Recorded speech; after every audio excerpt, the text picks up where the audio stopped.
Ange seldom gets angry, but now his eyesight dims with fury. He points his arrow at the source of his misery. An attendant points a finger at him, disgruntled at Ange's audacious attempt to threaten the crown prince's life. Muki sees his hesitation and tells the guards to stay put. Ange's action is driven by fear and anger, but he has never ended someone's life before, and Muki knows it. He sneers at Ange, knowing that he would not dare follow through. He challenges Ange to release the arrow, wanting to know how far the other will go and how much the former monarch hates him. This is mental torture. Ange tells himself that he must take this chance. Once he ends the crown prince, he shall be able to avenge himself and the loss of his country. He hesitates. As much as he wants to let go of the arrow, he remembers all the good deeds this man has done for him. The man is full of contradictions. One moment, he is cruel, but sometimes merciful and kind. He blames Muki for pampering him. As a ruler, he is unable to lay his life for his country. Now, he is hesitating to end the life of his enemy. He is such a disgrace, unable to fulfill the expectations of a friend. Who is this friend that he keeps talking about? Ange drops the bow and arrow, and a tear streams down his face. He is ashamed to go home and does not have a face to show his friend. He is, after all, only a toy for Muki. He correctly guessed that Muki must have expected this outcome. Muki mocks him for being unable to do it. Ange looks at him soulfully. Poor Ange. Muki tells him to come to him. On the sidelines, the hunt continues, and the fourth prince points his arrow at a Yunless slave. Angry that the slaves made his brother mad, Ange screams for him to stop and charges between the fourth prince and the slave. The fourth prince shoots, as if in slow motion. Ange can see the arrow coming at him. With a blood-curdling scream, Muki calls for Ange's pet name, running towards him. Beating the speed of light, Muki is fast enough to grab the arrow in his hand. Ancient Chinese people defies anything we know about physics. The fourth prince frantically runs towards his brother, worried for him. Muki screams at Ange, calling him crazy, his bloodied hand grabbing his hand. He hugs Ange while telling him that he can't allow him to get hurt. Ange sees the blood in Muki's hand and asks why the crown prince would save him. Maybe he really cares for you. The day's stress takes its toll on Ange, and he blacks out, falling on Muki. The crown prince screams his name in panic. Muki places his hand on Ange's forehead, and he instantly feels that his forehead is warm to the touch. He lifts him in his arms and carries the unconscious former monarch. The attendants worriedly reminded him of his bleeding hand. Muki shrugs them off, angrily telling them to leave him alone. He looks at Ange, who is quivering in his arms. He immediately orders his attendants to get the imperial physician. Fearing for their lives, the attendants quickly obey. In the Eastern Palace, Muki takes care of Ange. A eunuch offers to take his place as it is already late into the night. The prince must take his rest and allow the eunuch to do the menial tasks. The crown prince just shrugs him off, not wanting to leave Ange's bedside. He wants to be there when Ange wakes up. You can tell that you really have deep feelings for Ange. When morning comes, Ange wakes up and finds Muki slumped on the bed. The prince stayed all night to care for him. He looks at the crown prince's sleeping form. It is when he realizes that the crown prince dramatically affects him. Muki is the enemy prince who took his kingdom away, but Ange can't even dare to release the arrow to avenge his country and protect his citizens. He asks himself what is wrong with him. He is ashamed that he succumbed to the enemy and became his slave. The care that Muki has been bestowing him has made him forget. He cannot allow it to happen. At least he's trying to avoid getting Stockholm Syndrome. Ange's movements wake the crown prince. Muki looks at him, relieved that the former monarch is now conscious. He asks to see if Ange's fever has gone. When Ange does not acknowledge him, he calls his name gently. A eunuch enters the room. Glad that Ange is now awake, he lets him know that the crown prince has not rested well for the past 2 days and asks Ange to encourage the prince to sleep. This side of characters are always there to tell Ange what the crown prince does for him. Ange is confused. Muki is treating him well again. He asks Muki why he saved him if he wanted to make Ange suffer. Ange tells him that he should not have saved him as Ange should have died when his country was taken. These words anger Muki, calling Ange by his full name. When this guy gets mad, he calls him by his full name. Muki touches Ange's face, telling him that Ange might not care for his life, but there's someone who does. He's referring to himself. He tells Ange that he is not aware of what's going on in the hunting ground. He opposes hunting humans and has been pushing to abolish it. At least someone in his family has compassion for humans. Muki grits his teeth, thinking that Ange must think he is cruel and merciless. That will be an easy conclusion to come to. Surprisingly, Ange believes him. What? You believe that easily? You only have his word. Run for the hills. Ange promises to help Muki and not deliberately make him angry as long as Muki lets the slaves go and does not harm them. He looks at Muki beseechingly, begging him not to hunt them down. Muki wants to touch Ange to comfort him but stops. He turns to leave, but not before telling Ange that he has already ordered the hunting to stop and took care of the slaves. He tells Ange not to worry and to get some rest.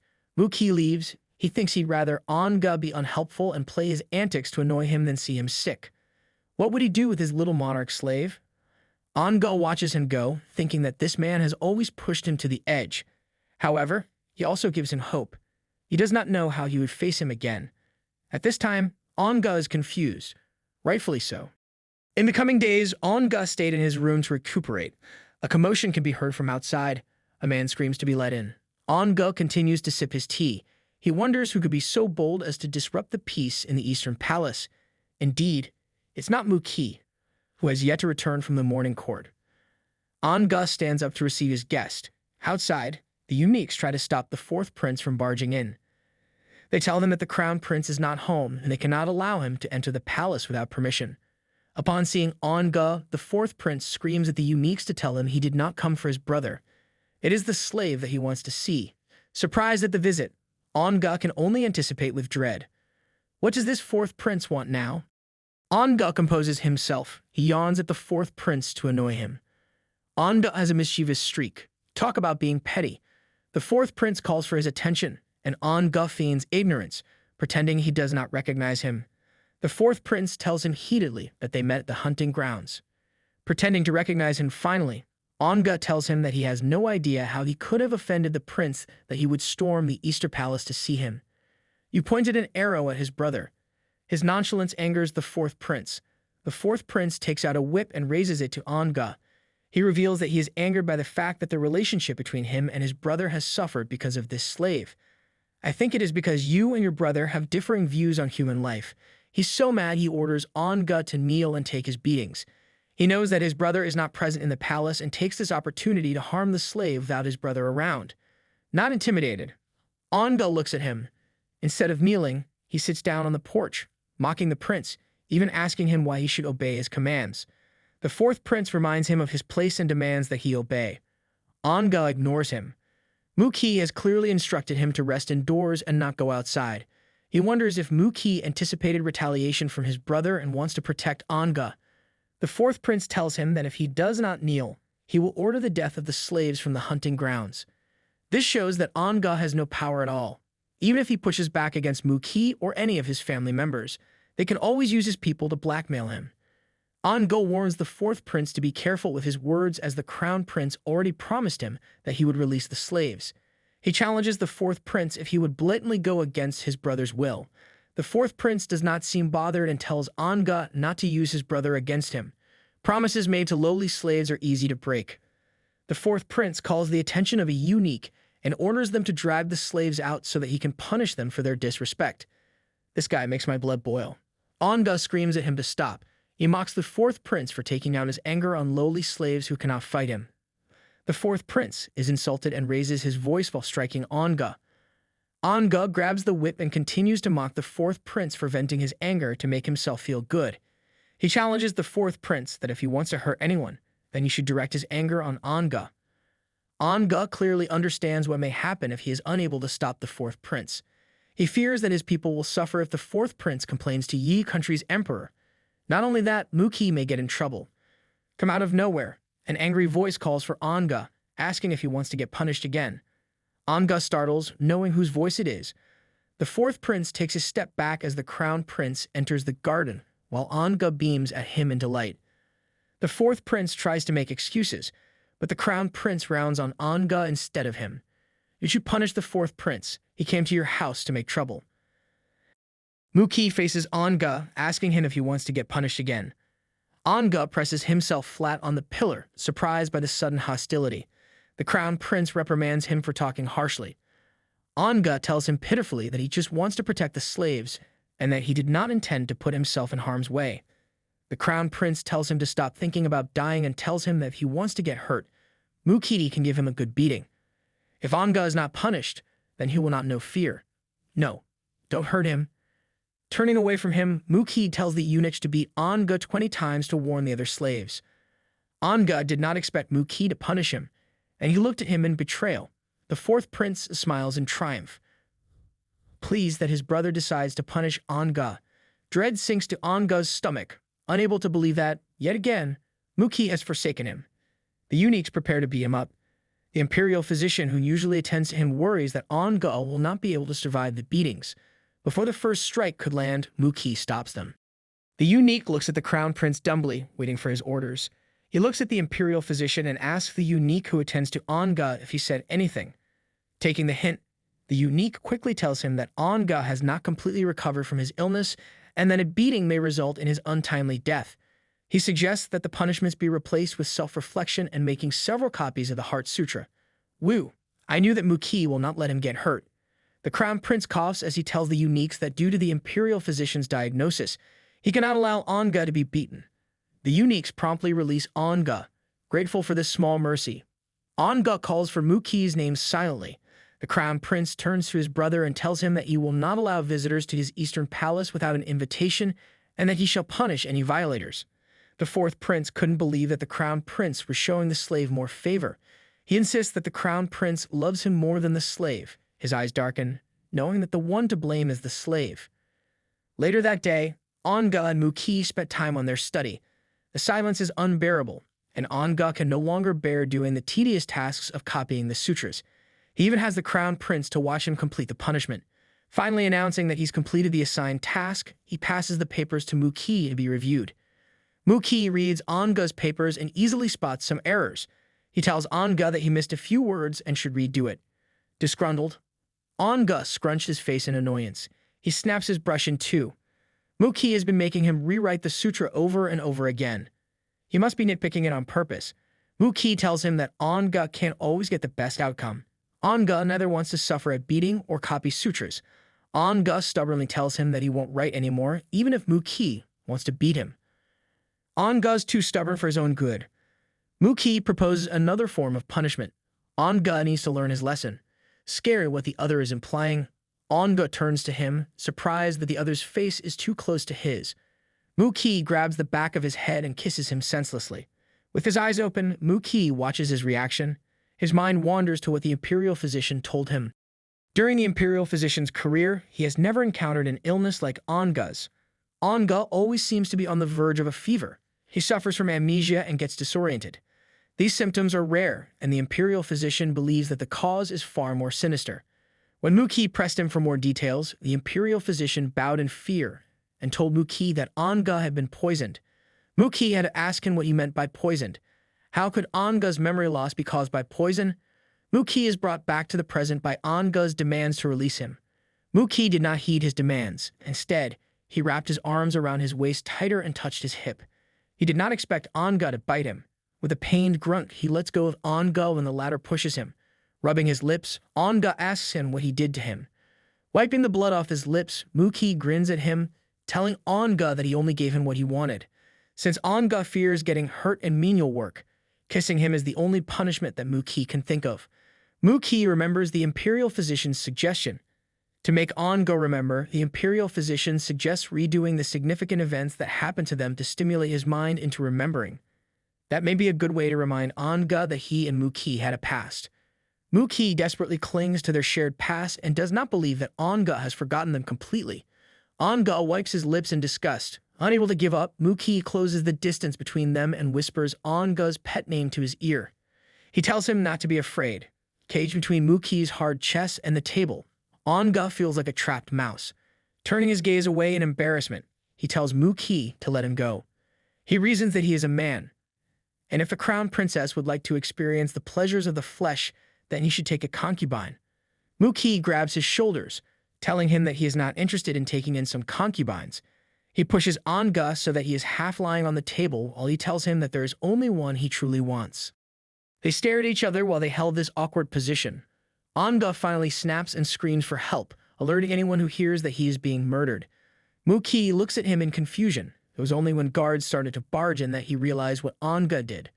With their swords drawn, the guards frantically ask where the assassins are, only to find their crown prince holding down Ange on the table. Ange's pretty clever. If he screams that he's being harassed by Muki, no one will come to his rescue.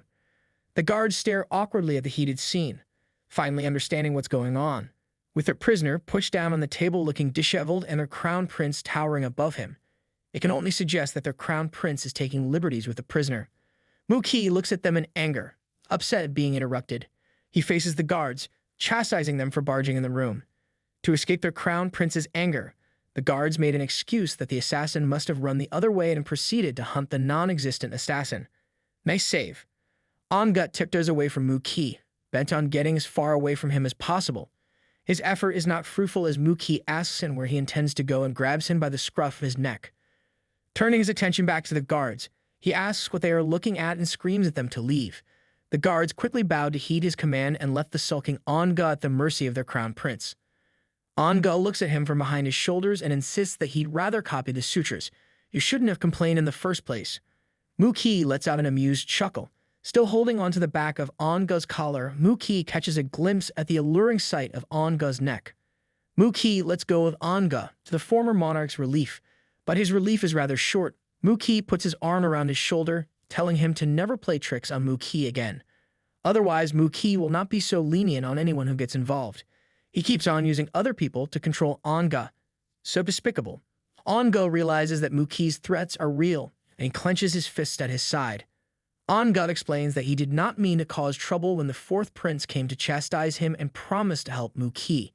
He turns to Muki, swearing that he'll never go back on his words. In the Eastern Palace's library, Ange gathers the books that he will need. He complains that Muki keeps a lot of books in his library, making it hard for him to find the books he needs. Ange, who is vertically challenged, tiptoes to reach the highest shelf. He can only blame his short stature for what comes next. While trying to reach a book, he dislodges a wooden box, and it falls right on his head. A large bump sprouts from his head, making him wince.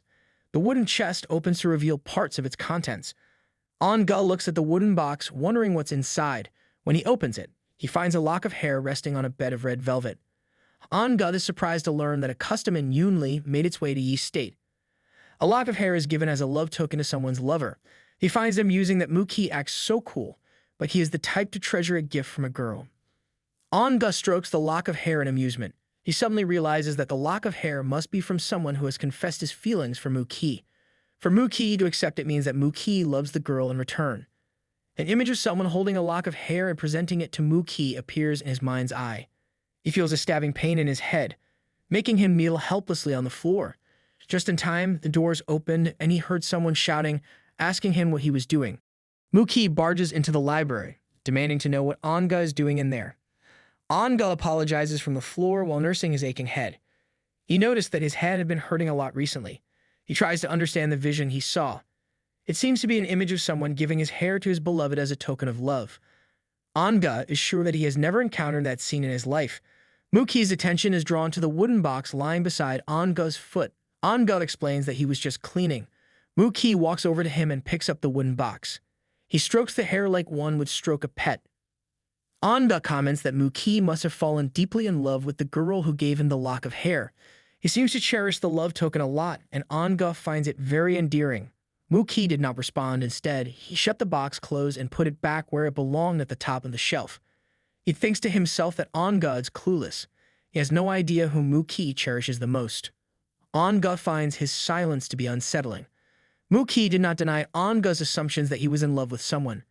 He must truly love the girl. Ange places his hand on his chest, feeling a twinge of pain.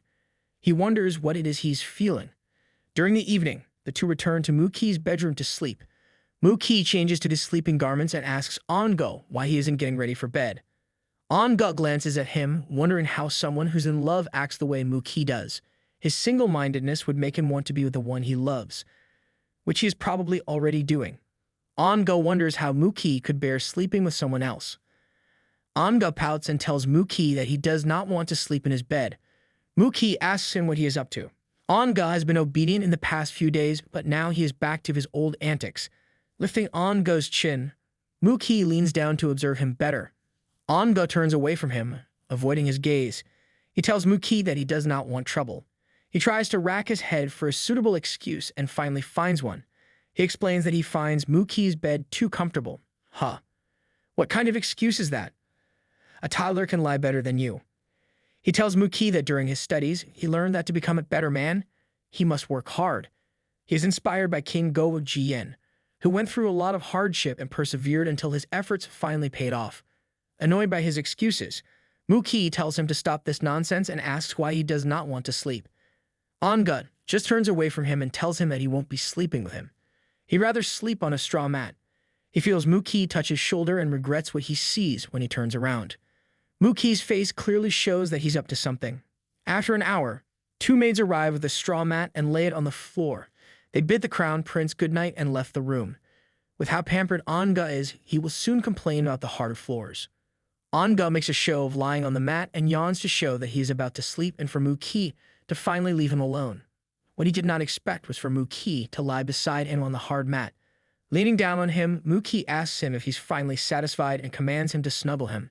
He also tells him not to move so much so that he does not end up on the cold floor. Ange grabs him, trying to get Muki to get back to his bed. Muki tells Ange that everything in this palace belongs to him. Towering over the former monarch, he whispers in his ears that even Ange belongs to him. Placing his hand on Ange's chest, he explains that he finds the bed too big for both of them. Now that they have a small mat, they can sleep closer together. Thinking of the best way to escape, Ange starts to call the guards, alerting them about another non-existent assassin.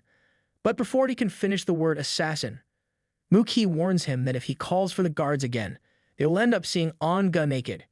He grabs the sash of Ange's robes to prove his point. Tears brimming his eyes, Ange wonders what he should do. Muki asks Ange what he plans to do next. He asks him if he wants to continue with his antics while caging the former monarch between his arms. Ange cries in fear. He tells Muki that he never took in any concubines and asks for Muki's mercy and forgiveness. Muki tells him to stop biting his lips. He tells Ange that as he never had experience with intimacy, he'll make sure to be gentle with him. Slipping off Ange's outer robes, the former monarch is in for a long night. When morning comes, Ange opens his eyes blearily. His eyes widen as he remembers the events of the previous night, shaking in fear and his face flushed. Ange could only look at Muki as he braced himself for what was to come. Thankfully, the crown prince did not feel too frisky and allowed Ange to get off on a warning. He did not do anything untoward to Ange to the former monarch's relief. Although happy that he's able to keep his virtues intact, Ange is baffled at how the crown prince can hold himself back. A maid stands to the side, waiting to attend to him. The maid tells him that she was ordered to take good care of Ange as he is not feeling well. She graciously tells him that she will attend to all his needs and that he does not need to do anything himself. However, Ange is not listening. His brain can only think of how he was humiliated last night. He decides that something needs to be done. For the sake of his virtue, he cannot sit around doing nothing. Ange broods under the shade of a pagoda in the garden. As always, Muki comes to find him, smiling at the sight of Ange waiting for him in his home. Muki approaches his favorite person. He asks Ange what he is doing outside when it is very cold this time of year. Wearing a scarf made of fur, Ange sits quietly, seemingly depressed. He turns to Muki and tells him that he only went out for a walk. Staying inside makes him feel rather stuffy. Muki agrees that it will be good for his health to go out once in a while to enjoy the sunshine. Muki plays with Ange's hair as he says this, which makes Ange uncomfortable. Before Muki can bring up the topic of what transpired the night before, Ange interrupts him, asking a favor. He puts a lot of thought into this favor and looks at Muki pleadingly. Intrigued, Muki sits beside him and asks him what it is he wants. Hesitantly, Ange asks Muki if he can have some concubines to entertain him. That was unexpected. What is Ange thinking? Be careful what you wish for. Grating his teeth, Muki suspects that Ange just wanted to make him mad. Ange stood his ground. He wanted to enjoy the comfort that only women can bring. The Eastern Palace does not hold selection events for concubines since their crown prince is uninterested in women. Ange, who likes women, would like to be entertained by them. Hoping that his request will be granted, he explains to Muki that it is only natural for a man like him to want the company of women. I think I understand what he wants. He wants Muki to understand that he's not gay. Muki begrudgingly agrees. Smirking, he promises to grant Ange's wish. He will pick some concubines for Ange's entertainment. That face can only mean that he's up to something. Later that day, 5 beautifully dressed women are invited to the Eastern Palace. Each of them carries a fan covering half their faces. They curtsied, and Muki permitted them to stand straight. He introduces them as the most beautiful maids in his employ. He tells Ange that he can choose a concubine or two and will allow them to entertain Ange. Ange is surprised that Muki will allow him to get a concubine. He thanks Muki for his kindness. The 5 women bow their heads to display subservience, covering their faces shyly. Ange tells them to raise their heads so he can have a good look at them. When the women uncovered their faces, they shocked Ange. Each of them is wearing ridiculously makeup, making them look clownish and ugly. Ange turns away from them, ordering them to leave. Sniggering to the side, Muki asks him if he made his choice. Ange answers that he'd rather not choose. Muki walks closer to him, placing his hand on Ange's shoulders. He tells Ange that since he cannot choose a woman, he'll think that the one Ange wants is him, Muki. Ange panics at Muki's declaration. He did not choose Muki. Muki reasons that he had already allowed Ange to make his choice, but he passed it up. Therefore, Muki will take upon himself to choose for him. Slinking his hand around Ange's waist, Muki smiles mischievously as he lifts Ange up in his arms. Ange chastises him for taking things too far and not following rules.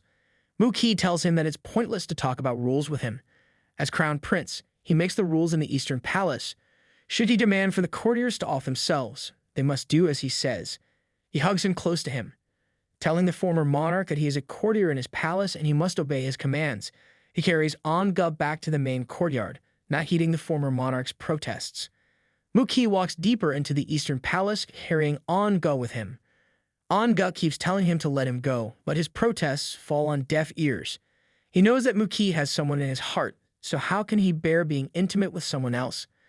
Muki stares at him blankly, unable to understand what Ange is getting at. When he finally understands, he lets Ange go, making the smaller man fall unceremoniously to the floor.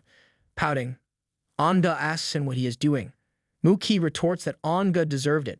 He tells Ange that he'd prefer it if Ange remembers who Muki's beloved is. The two stare at each other in silence until Ange hisses in pain, complaining that Muki hurt him a lot when he dropped him. Would you rather he carries you again? Ange typically passes the days in idleness. Today is the same as any other. He entertains himself by watching a caged bird. A maid approaches him, telling him that the prince favors him a lot and that he should be more careful with his health. If he catches a cold, it's the maid who will be blamed. Ange smiles without humor at the mention of him being the prince's favorite courtier. Ange can't help but compare himself to the bird trapped in the golden cage. The maid observes that he is always unhappy. The crown prince has been kind to Ange, and she asks Ange why he is not happy. It takes Ange a minute to answer her. He draws the coat closer to his body and walks closer to the cage. He opens the door to the cage, allowing the bird to come out. Ange answers that he also does not know where his unhappiness is coming from. Delighted with its newfound freedom, the bird flies away. Ange tells her that since he was a child, he was constantly told that as Yunli's monarch, his words and actions reflect on the country as a whole. He watches the bird fly away, envious of the bird's freedom. Ange tells himself that everything is as it should be. He remembers someone reminding him that as Yunli's monarch, he must never submit to the enemy. Even if he is taken captive, he must face them with pride. Ange holds on to these words like a mantra. The maid interrupts his musings. She tells him that she knows very little of Ange's struggles, but what she knows is that the crown prince favors him a lot, making other people envy him. The door creaks, and Muki enters the room. Muki tells him that he should get more rest. The maid turns to Muki, excusing herself. Muki calls him by his nickname, Xiao Xiao. Walking closer to Ange, he reminds him that the former monarch's birthday will be coming up in a week. He asks if Ange wants anything as a birthday gift. He places a hand on Ange's shoulder. Ange is surprised that Muki would bring up his birthday. He turns to the crown prince, wanting to know if he would give him whatever he wants. You're a very spoiled slave. Muki wants to listen to his request first. He worries that Ange might ask for poisoned wine, which is something that he will not allow him to have. Ange tells him that he only wants to visit Yunli so that he can check on how the country is doing. This is not an answer that Muki wants to hear. Muki wants to know why he wants to return to Yunli. He asks if Ange is worried about his younger brother. He assures Ange that his brother, Luo Ange, was awarded the honor of being a vassal of Yunli. From the reports he received, there is a eunuch who has been helping him out. The eunuch's name is Kong Guang, I have a feeling that he will be seeing a lot of this guy soon. Ange is somewhat assured as Kong Guang is a very loyal person and a great strategist. He remembers Kong Guang promising him that he would help the prince and serve the people of Yunlei. Ange's younger brother also assured him that he would be alright, especially with someone like Kong Guang by his side. Ange left him with a lighter heart as he agreed that things would be easier for his younger brother. The crown prince assures him that Kong Guang will take care of Ange's brother and will not let him fail. Furthermore, his courtiers will visit Yunlei to extend their help. He assures Ange that if things do not go well with Yunlei, he will cease tax collections and will suffer the loss. He tells Ange that he is such a warrior. This guy is so generous. Extending his fingers toward Ange's forehead, Mu Qi remarks that it is no wonder that Ange's literary name is Xiaozhang. Xiaozhang means hurrying on one's journey at night. It refers to Ange's habit of working overnight. Surprisingly, Ange is workaholic. Mu Qi playfully flicks Ange's forehead. He tells him to stop worrying. As long as he behaves, the people of Yunlei will live comfortably, and they will be treated better. Ange pouts, telling him that he always behaves. Mu Qi looks at him suspiciously and asks if Ange no longer wants to visit Yunlei. The trip to Yunlei is quite an arduous one, and Ange will probably not make the trip safely. He offers to celebrate his birthday in the Eastern Palace with him. Ange tells him that he is looking forward to watching the Flower Drum Opera in Yunlei. Mu Qi draws Ange's coat close, telling him that he will hire actors from Yunlei to perform for Ange. The 20th birthday should be celebrated well as it is a very important milestone in someone's life. Ange smiles to thank you, excited at the thought of celebrating his birthday with someone, something that he has not done in a long time. How could he not have someone during his birthdays? On Ange's birthday, he wakes up to the voice of his maid greeting him. The maid tells him that the crown prince returned early from the morning court and invites Ange to have a meal with him. Wiping the sleep from his eyes, Ange wonders what the other man is up to. The atmosphere in the Eastern Palace is a little gloomy. The crown prince angrily asks the cook what he did wrong. He followed her instructions, but the outcome was not at all appetizing. The cook tries to hold back his giggles. Ange enters the room, asking Mu Qi what's going on. Mu Qi coughs to hide his embarrassment. He turns his back on Ange, trying to hide the thing on the table. Curious, Ange peeks from behind him to see what he's hiding. When Ange sees the bowl of noodles, he tries to hold back the vomit, trying to rise from his stomach. The noodles look so ominous and unappetizing. Mu Qi explains that these are long-life noodles. It is a Chinese custom to eat noodles on your birthday so that you can live a long, fulfilled life. Mu Qi calls to a maid to take the noodles away. Ange notices the cuts and burns on Mu Qi's child and suspects that he must have prepared the noodles himself. He shouts at Mu Qi not to throw the noodles. As it is his birthday, the crown prince should not take his long-life noodles away. Eat it at your own risk. I don't think the noodles will do the opposite of its namesake. Mu Qi does not understand why Ange would want to eat the poisonous-looking noodles. Ange blows on the soup and tells Mu Qi that he has never eaten special noodles in his life. It won't be so bad to try it. Ange remembers that during one of his birthdays, he asked his teacher if he could have a bowl of long-life noodles for his birthday. He has been spending his birthday morning attending classes. The teacher denies his request as the crown prince of Yunlei. The affairs of the nation should always come first. Yunlei suffered many disasters that year. If he cannot be of help, then he must not cause trouble and add to the emperor's list of worries. Let the boy have his noodles. The country will not collapse if he eats a bowl of long-life noodles. Even in his young age, Ange is mature enough to understand what his duties entail. He looks down sadly as he remembers his past birthdays. Mu Qi extends his hand to touch Ange's hair, calling his name. Ange looks at him questioningly, and the two lock in a stare. Ange's chopsticks freeze in midair as he stares at Mu Qi. He coughs to get rid of the awkwardness and complains that the noodles taste horrible. Did you even eat it? Mu Qi tells him that the stage has been set for the performance and invites Ange to come with him on a walk. The walk will help him digest his food faster. I don't think he has eaten anything yet. Ange put down the bowl and thanked Mu Qi for preparing the entertainment and is offered to take a walk. They walk in companionable silence in the garden. When Ange sees the stage, he is impressed that it only took 2 days to set up the stage. He thinks that Mu Qi must have put a lot of effort into his birthday. As they climb a spectator's deck, Mu Qi turns to him and asks what he's thinking. Ange climbs up the stairs. On the deck, the fourth prince is waiting for them. He stands up excitedly from the table, eager to see his older brother. He complains that he has been starving and has been waiting for a long time. Ange peeks from behind Mu Qi and the fourth prince points at him. He asks what Ange is doing on the upper deck. Ange smiles at him mockingly, asking the fourth prince why he wouldn't be there. It was the fourth prince's presence that was out of place in this garden. Why is he invited to Ange's birthday? As the sub-director of the crown prince, Ange has the right to be there. The fourth prince exclaims in disbelief. The crown prince sighs. He turns to Ange, telling him that he should not hold on to grudges as it is his birthday. Ange slumps on the seat across the fourth prince. When he has the chance, he sticks his tongue out childishly to annoy the other. The fourth prince complains to his brother, but the crown prince tells him to be quiet and to enjoy the opera. The fourth prince looks at him mockingly, implying that Ange got lucky that the crown prince was there to protect him.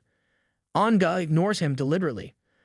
Ange is situated beside the balcony that overlooks the courtyard. He sees his servant stacking boxes.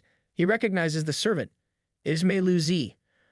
Ange stands up in shock as he wonders what his loyal servant is doing in the Eastern Palace. He looks at the crown prince with dread, who asks him what's wrong. Muqi quickly reaches for his forehead to see if he's having another fever. Muqi remembers what the imperial physician has told him. The poison in Ange's body was not completely removed, weakening his body. What kind of poison can give you retrograde amnesia? If the poison remains in his system, he may not last long. Muqi fears that Ange do not have much time. You must act fast to help Ange get better. Ange shrugs him off. He slumps on his chair, contemplating how Mei Luzi was able to sneak in. He wonders if the man came alone or if he came with backups. Either way, Ange must stay calm. Should the crown prince find out that Luzi infiltrated the Eastern Palace, Luzi will be in trouble. He shakes as he tries to keep it together while he continues to munch on sunflower seeds. Careful with those seeds. Before you know it, you've already eaten a whole bag. Muqi is delighted to see him. He tells Ange that eating too much of the seeds will make him thirsty. He offers Ange some candy fruits, slipping them into Ange's waiting mouth. Ange is too distracted to protest, which delights Muqi. He explains that he is aware of Ange's sweet tooth and had the servants make a lot of sweets for today's occasion. Below the deck, Luzi watches them in anger. Ange looks at Luzi through his peripheral vision and confirms that it is indeed Luzi. In his fright, he caused Muqi drop the candied fruit. Ange fearfully apologized to Muqi for making him drop the fruit. Muqi finds his fear amusing, as dropping the fruit is not a big deal. He looks up Ange's chin, teasing him that he must be thinking of something perverted. Ange denies this. He is not like Muqi, who only has dirty things in his mind. Muqi pressed further, challenging Ange if he was saying that Muqi is a perverted person. Yes, you are. That's exactly what he said. Muqi tells Ange that if he's not thinking of perverted stuff, could he be thinking about Muqi? Ange blushes at hearing this while vehemently denying Muqi's teasing. Forgetting about the spy lurking downstairs, Ange continues his verbal war with Muqi. Mei Luzi stares up at the couple in the upper deck, his fist clenched in anger, his body shaking in contempt. After the theatrical performance, the two walk in the garden with their hands clasped together. Muqi excuses himself as he has a lot of work to finish in the study. His emperor father sent him several memorials that required his immediate attention. He concedes coming back in the afternoon to spend the rest of the day with Ange. That's so nice. Being a former monarch himself, Ange understands the importance of state affairs. He pulls his hands from Muqi's grasp and tells him that he will enjoy the walk alone. He then tells Muqi to go ahead and take care of the memorials. Muqi observes that Ange is enjoying his time in the garden, delightedly caressing Ange's face. He acquiesces and allows Ange to continue with his stroll. Ange's request to be left behind is not for leisure. He needs to find out what Luzi is up to before Muqi finds out about the intruder. He's sure that the man stacking boxes near the stage can only be Luzi. He must warn Luzi to leave before Muqi's men can find him. Ange combs through the garden, trying to find Luzi. From the shadows, the fourth prince watches Ange's suspicious movements in the garden. The fourth prince does not trust him and thinks that Ange's sudden departure must mean that he's up to something. Of all people, why does it have to be the fourth prince who sees Ange running across the garden suspiciously? Ange enters the yard where the theatrical troupe is staying. Ange is worried that he might expose Luzi's presence if the man is acting alone. Suddenly, he feels a hand covering his mouth and drags him towards a corner. When the hand finally released him, Ange shouted at the perpetrator, demanding him to reveal himself and wanting to know what he wanted. The perpetrator shushed him. It is Luzi. Addressing Ange politely, Luzi looks at him fondly. Ange asks what he's up to. Luzi's face is unreadable as he stares at Ange's face quietly. Finally, he grabs Ange's wrist and tells Ange that he came to save him and bring him back to Yunle. Ange answers that for the sake of keeping the peace in Yunle, he gave his word to Muki to stay and assist him. He plans to stay here. Ange thinks to himself that this is the best outcome for Yunle. Muki has been kind enough to reduce the taxes for the people of Yunle and promises to protect the country, ensuring that his people will live peacefully. Ange decides that he must also keep his word as the other man has been keeping his promises to him. He looks at Luzi, assuring him that he is doing well, and instructs him not to do anything drastic and to take his comrades with him out of Yi State. He fears that Muki may not be lenient on them when he finds out that intruders sneaked into his palace. Luzi looks at him empathically, telling him that he understands where Ange is coming from. He then stated that Muki is merely the crown prince. His power is not the same as the emperor. He cannot retaliate against Yunle should Ange decide to defy him. He assures Ange that everything will be all right. Luzi is about to tell Ange to come with him but stops himself. His eyes are glued on the mark on Ange's neck. It is a kiss mark. Luzi can't help his violent reaction at the sight of the hickey and asks Ange what the mark is. Surprised by the other's outburst, Ange covers the mark. He is unaware that the crown prince left a mark on him. He realizes that it must be from that morning Muki leaned in to tease him. He curses internally in mortification. Luzi correctly guessed that the crown prince of Yi country was the culprit. He grabs Ange by his shoulders, trying to shake the answer out of him. He asks if the crown prince forced Ange to be intimate with him. At Ange's embarrassed look, Luzi's heart breaks. He withdraws his hands as if burned. Luzi finds it puzzling why the crown prince wanted to take Ange away. He never expected that the crown prince would be attracted to their monarch and had an ulterior motive. He puts his hand on Ange's shoulder in a comforting gesture and admits that he is too late. Ange did not correct him. Turning his head from side to side, he assures Luzi that he is not at fault. He finds a silver lining in his predicament. By being close to Muki, the crown prince enacted several policies that were to Yunle's benefit. Luzi screams at Ange. He does not want Ange to defend a monster like Muki. They must be really close. Nobody can just scream at their country's ruler. Understanding the former monarch's situation, he vows not to leave Ange behind. He cannot allow him to stay in Muki's hands. Grabbing Ange's wrists, Luzi levels him with a stare, disclosing his plans. He assures Ange that preparations have been made. In 3 days, between 5 and 7 in the morning, he shall come to free Ange. You're playing a dangerous game, Luzi. Ange hesitates, but Luzi cuts him off, reminding Ange of his birthright. He insists that Ange must not let the crown prince humiliate him. The people of Yunle meet him.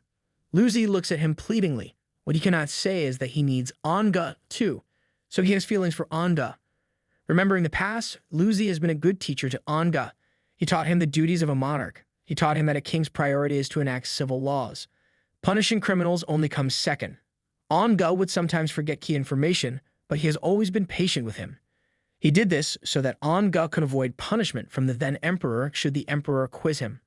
Ange, who was crown prince at the time, finds his duties very tiring. He wanted to play outside. He would allow Ange to play for an hour as long as he continued reciting the edicts. Ange would always smile at him warmly, calling him the best. Luzi was Ange's study companion. Their main job is to make sure that their charge studies well and does not get into trouble. Luzi promises to himself to never allow Muki to hurt Ange ever again. A rustling sound catches their attention. Luzi shouts at the possible eavesdroppers, demanding that they show themselves. From the bushes, the fourth prince appears, accusing Ange of being so wanton that he would dare to meet another man secretly in the garden when the crown prince treats him so well. Ange wonders why the fourth prince is in the yard. The fourth prince walks closer to them. Luzi discreetly asks if the man is a prince of Yi country. He cannot allow the fourth prince to ruin their plans. He pulls out a knife hidden in his sleeves, ready to attack. Ange, who is standing behind Luzi, sees the knife and immediately stops him. He asks Luzi to keep his calm and allow Ange to think of a plan. Ange knows that should the fourth prince perish in their hands, they will face severe consequences. Luzi needs to leave immediately. The fourth prince will surely report it to the crown prince, and when Muki sees Luzi, he shall punish him. But Luzi may find it difficult to leave without Ange. The most that Ange could do at the moment is to assure Luzi and keep the fourth prince from telling Muki. Turning his attention to the fourth prince, Ange tells him that since he hates Ange so much, it would surely make him happy to see Ange leave. The fourth prince looks at him stunned. He asks Ange what he means. Ange tells him, mockingly, that even if he tells Muki about Ange's plan to escape, the crown prince will not hurt Ange. He proposes that the fourth prince keep his mouth shut so Ange can leave and be out of his hair. He threatens the fourth prince that if he has to stay, he will do everything he can to make the brothers turn against each other. The fourth prince angrily shouts at him. He tells Ange that if only his brother can see how much of a rat Ange is, then there's no way that he would like Ange. Ange smiles at him, telling him that the crown prince will never know of Ange's true nature. He looks at the fourth prince, asking him if he agrees to Ange's proposal. The fourth prince wants him gone so badly that he agrees. He promises Ange that he shall make his life a living hell if he sees Ange after 3 days. He then walks away in a huff. Luzi turns to Ange and asks him if letting the fourth prince go is a good idea. Ange tells him that they need more time. Killing the fourth prince will surely raise an alarm. He tells Luzi to prepare for their departure. Ange promises to come with him after 3 days. Secretly, Ange only wants Luzi to get away and hide himself. He needs to find a way to make him leave Yi country without him. Should the fourth prince babble to the crown prince, he has an explanation ready for Muki. Assured that Ange will be coming with him, he puts his hand on Ange's shoulder and tells him to leave the escape preparation to him. In the crown prince's study in the eastern palace, Muki busies himself with the memorials he received. He calls for his loyal guard, Long Feng. The guard quickly heeded his call, asking what he could do for the crown prince. Muki tells him that he noticed that Ange's face paled during the theatrical performance. He suspects that the former monarch must have seen someone familiar. He orders Long Feng to go undercover and discreetly investigate the theatrical group. Long Feng obediently followed his orders. Ange comes to Muki's study, but before he can enter, the door opens. Muki's loyal guard, Long Feng, exits the study quickly. Ange knows that Long Feng is Muki's shadow guard and wonders what the man is doing in Muki's study. Ange fears that Muki must have known about the intruders. Seeing his favorite person, Muki invites Ange to his study rather than standing by the door. He then teases him that he will get him himself and carry him bridal style if he does not come in. Ange did not respond to his teasing. He approaches Muki, asking him why he called Long Feng to his study. Muki teases him that Ange has acted like he owns the Eastern Palace. Not only has he been telling Muki to work harder, but he is also poking his nose in the guard's business. He draws Ange closer, making the smaller man look at him. Muki teases him that he will soon confer the position of Crown Princess to Ange. The title of Crown Princess makes Ange blush. He reasons that Muki already gave him the position of sub-director. Therefore, he also must ensure the safety of the palace.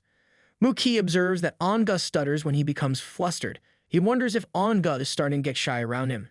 He wonders if Ange is finally allowing him to enter his heart. Ange is unable to answer him. He thinks to himself that Muki can read him so easily.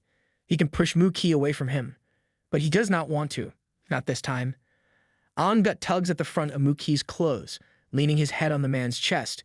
Muki is astounded to see Ange respond to him. Ange has yet to do this. It can only mean one thing. Ange is hiding something from him. This man can read Ange so easily. Seeing the tears in Ange's eyes, he asks him what's wrong and who made him cry. Ange denies that he is upset. There's no way that he can be upset when Muki took the time to celebrate his birthday with him. Muki reaches from inside his sleeves. He brings out a small box and tells Ange to open it. It is his birthday gift to Ange. This guy is extra. When Ange opens the box, he is stunned by what he saw.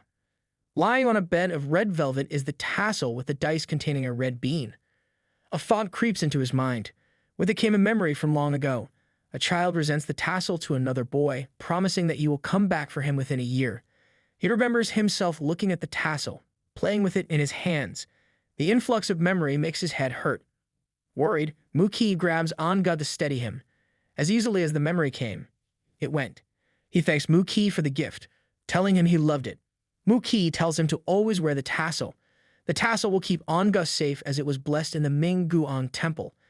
Isn't that the temple of general pay from heaven's official blessing? Attaching the tassel to Ange's hip, Muki sincerely wants to keep him safe. Ange is touched that Muki prepared a gift for his birthday and even went to Ming Guang Temple to have it blessed. That was yours a few days ago. However, he has returned his kindness by keeping Luzi from him. Muki tells him that the red bean in the exquisite dice symbolizes his sincere yearning for Anga. Touching Anga's hand, Muki confesses his love for Anga. Anga is unable to answer him. Muki continues that he does not expect Anga to accept him now, but wants Anga to stop being afraid of him and running away from him. He wants him to stay with him. Anga asks that Muki gives him more time. Muki agrees. He's waited so long, so what's a few more days? Suddenly, his mood changes as he grabs Anga by the waist. He warns Anga that this better not be a delaying tactic on the former monarch's part. Anga promises not to make him wait long. In his mind, he decides that he shall give Muki an answer after he is sure that Luzi has left the Yi country. On the third day, Anga couldn't stop pacing in the crown prince's study. He asks the maids why the crown prince has yet to return when it is almost breakfast. The maids tell him that the crown prince said he would be in the imperial study with his courtiers to discuss national affairs. He also does not want Anga to wait for him. Pressing his lips together, Anga dismisses them. He will stay in the crown prince's study in the meantime. The maids obey his commands. Anga lets out a sigh of relief. With the crown prince gone, this is the best opportunity to go to Luzi to get him out of the palace. He intends to send the man away and return to the crown prince's side. He must ensure no one will see him or Muki might find out. When the maids and eunuchs leave the study, Anga enacts his plan. Opening the window, a eunuch peeks through, ensuring no one is in sight. The eunuch is none other than Anga in disguise. Where did he find that costume? He quickly jumps out of the window, landing on a twig that splits in two with a resounding crack. Anga sweats bullets at his carelessness. The sound alerted some patrolling eunuchs, asking who caused the sound. Anga realizes that he must hide or risk being found out too early. You've only taken one step out of the building and already found out. A eunuch asks his companion if he has been imagining things. There is no one where the sound came from. They decided to leave it be. If they disturb the sub-director, the crown prince will surely punish them. Relieved that he was not found out, Anga places his hand on his chest, trying to calm his racing heart. He must now meet Luzi.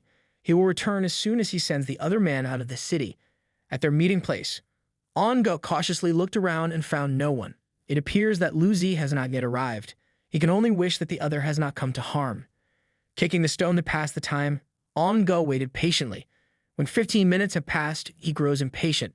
He wonders why Luzi has yet to come, and if his friend has met any accidents. Determinedly, he decides to check. Do you even know any of the plans? How can you check? From behind him, a man greets him politely, calling him Majesty. This man must be from Yunlei. He turns around, but to his disappointment, the man is not Luzi. The man has gray hair and a goatee. Anga asks him who he is. The man replied that the plans had changed. He tells Anga that Luzi is preoccupied and sends him to get Anga. The old man asks him to come with him, and he shall take him to Luzi. He even tells Anga that he must hurry. At the sound of footsteps walking towards them, Anga quickly makes a decision. He follows the man. The man bows his head, but hidden behind his sleeves is a sinister smile. They walk towards an arch gate, but Anga can easily tell they are both heading towards the city gate. He asks the man what he does for Luzi. The man replies that he is but a groom. Anga becomes suspicious. Why would Luzi entrust him to a groom? He observes the man. Although poorly dressed, the old man is neat, and his smell is not that of a groom. He wonders if the fourth prince set this man with the intention of leading him to a secluded place and ending his life. Anga shakes the thought from his mind, believing that the fourth prince is incapable of such schemes, still not trusting. Anga asks the old man who he is and where Luzi is. The man looks back at him, asking him what's wrong. He then leads Anga to a moon gate, telling him that Luzi is inside waiting for Anga. Anga is eager to see what the man plans to do to him. I think this is the time to start running. Listen to your gut. The old man leads him to a building. A curtain covers the entrance. The old man parts the curtains, inviting Anga to go inside. Anga enters the building. To his horror, it is not Luzi who greets him. Is it the fourth prince? Anga can't believe his eyes. He can only see the man's back from where he stands. Anga can recognize that back from anywhere. The man turns to Anga, calmly asking why he's panicking, even addressing him with his nickname. This guy has villain written all over him. It is none other than Muki. Anga takes a few steps back, afraid of what Muki will do to him. But there's no escaping the crown prince. Muki stares darkly at him, angered that Anga would run from him. He quickly calls for somebody to prevent Anga from running away. Two guards stop Anga in his tracks. They snicker as they apologize to Anga for going against his wishes. When they grab his arms, he screams at them to let him go. To keep him from thrashing, they kick him behind the knees, causing him to kneel on the hard ground. Anga grunts out pain, but this is nothing compared to his fear. Muki towers over him. He is angered by the fact that Anga would secretly meet up with a thief when Muki has been so kind and generous to him. He tells Anga to think about how well Muki treats him. He lifts Anga's chin and asks him why he would repay Muki's kindness this way. He's really mad. How can Anga get out of this one? Anga tells him he did not intend things to go this way. Menacingly, Muki asks Anga what that man means to him while grabbing Anga. Why would that man risk his life to help Anga escape? Anga realizes that Muki is referring to Luzi and that it can only mean one thing. It means that he has Luzi. Anga screams at him, demanding to know where Luzi is. He grabs Muki's hand, begging him to listen to him. He tells Muki that it is not what it looks like. He admits that he will go with Luzi, but before he can continue, Muki lets him go with a sad look. He pulls his hand away from Anga and asks him if he cares for Luzi. Having had enough, Muki tells Anga that he shall allow him to meet Luzi. Muki orders a guard to bring Luzi in, and the guard quickly complies. The sound of something heavy rolling on the smooth floor permeates the room. Finally, it screeches to a halt. A platform set up on wheels stops in front of Anga. When he looks up, he sees Luzi tied to a tree trunk attached to the rolling platform. Anga looks up at him in mortification and dread. Memories flooded back to Anga's vision. He remembers crying in front of a prone Luzi, whose body bears the marks of several slashes. He apologizes to him profusely, begging for his forgiveness. Luzi was flawed at the court for allowing Anga to skip class and play. Luzi tells him it is not Anga's fault and that his current predicament is nothing to him. Since Anga is the crown prince, no one can harm him. So, whenever he does something bad, another person will punish him. He looks remorseful, though. This is probably how it was ingrained in him that his actions have an effect on other people. Back to the present, Anga runs towards Luzi while screaming his name. He is stopped by a hand grabbing his waist, preventing him from coming close to Luzi. Muki hugs him tightly, keeping Anga close to him. Disturbed, Anga asks Muki what it is he wants. With tears threatening to spill from his eyes, he promises Muki that he does not intend to run away. He tells Muki that they are only going out for the day. As I said before, Anga is bad at lying. Muki looks at him in the eyes, correctly guessing that Anga is still lying. Addressing the guards, he tells them to pour water on Luzi's body. As the guards splash water on Luzi's broken body, Anga screams for them to stop. When the cold water hits his body, Luzi lets out a grunt. He opens his eyes blearily, unaware of the horror that awaits him. When he looks up, the first person he sees is his beloved Xiaozhang. Seeing that Anga is standing beside his abominable captor, Luzi screams for him to run. Unable to escape, Anga can only call Luzi's name in tears. Anga turns to Muki tearfully. He tells him that he already has an answer for him. He's referring to when Muki asked him to stay with him and not run away. He tells Muki that he already made his decision. He promises to stay with Muki forever and will never run away from him. Muki bitterly points out that Anga would make the decision easily for Luzi when Muki did everything he could to please Anga and get him to stay. He tells Anga that his feelings are hurt and his dignity is trampled. Anga pleads with him. He tells Muki that he decided before seeing Luzi on the stage. He asks Muki why he can't believe him this time. Still bitter, Muki points out how the two address each other intimately. Anga calls Luzi by his given name, and Luzi calls Anga by his nickname, Xiaozhang. It can only mean that the two are in love with each other. Anga tells him that he's talking nonsense. Still, before he can explain his relationship with Luzi, Luzi tells him not to plead with this horrible man. Luzi tells Anga that he does not fear death. As the monarch of Yunle, Anga should never bow down to the villainous crown prince. The way he speaks triggers a bell in Muki's head. Wanting to anger the man further, Muki grabs Anga closer to him.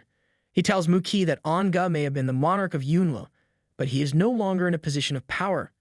Muki realizes that Luzi is the person who has been poisoning Anga's mind.